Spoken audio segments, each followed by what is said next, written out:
Things that come to my mind are the fact that, honesty, humble, helpful, those kind of things really describe Jim to me. He was a very caring, very giving kind of a person. I grew up in the Denison area. All us young boys used to go help the Tracys on the farm, baling hay and whatever. And of course, my father knew the Tracy family, and that's kind of how we got together, and all us boys would help him out.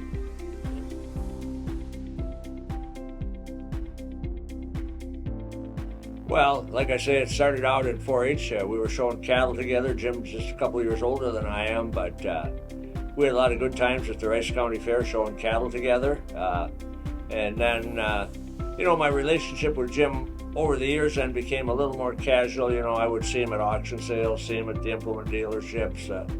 We've had a lifelong friendship, and as I got older, then I started to farm, and Jim was always willing to give advice or help out. And when I first started, I didn't have much for machinery, and he would borrow me his disc so I could work some ground up, and we'd try to do something for him in return. And of course, he wouldn't let us, but we got to know him better and better and helped him out. And actually, when he started losing his eyesight, he asked me if I would run custom farmers land for him.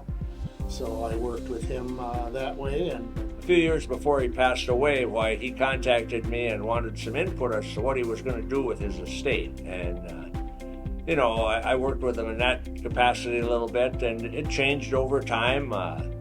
Fortunately, it ended up that FFA basically got everything that Jim had. 4-H and FFA were really Jim's life throughout his entire lifetime. I mean, he was instrumental in some other things in the Denison area. He was instrumental in starting the Denison's Lion Club, and he sat on the Farmers State Bank of Denison board of directors, etc. But it really centered around helping young people more than anything else. In his later years, he was actually a member of the Randolph FFA alumni, came to the toy auction, supported kids with scholarships through the Randolph FFA.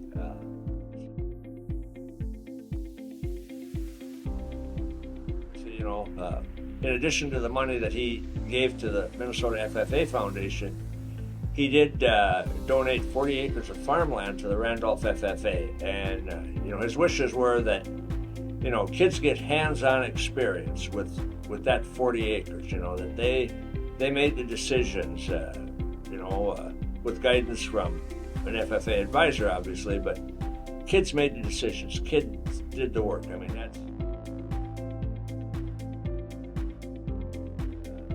through scholarships, helping young people get a start in college. He never had that opportunity to go beyond high school. He was in the Marines, of course, but his education stopped at high school, other than the fact that he was kind of self-taught by reading a lot of farm magazines and things like that. Well, I think he saw the fact that, a lot of farms were getting bigger, and he was a family farmer by all definitions. He had,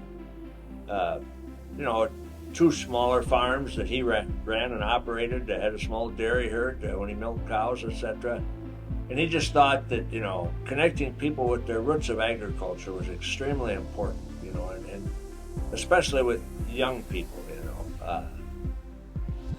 This was Jim's jacket.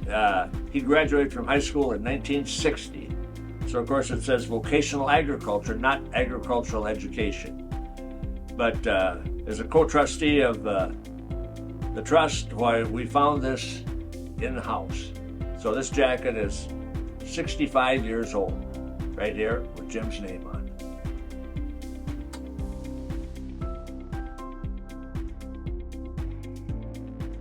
Everything he did was always giving to somebody else. And that's kind of how their family was.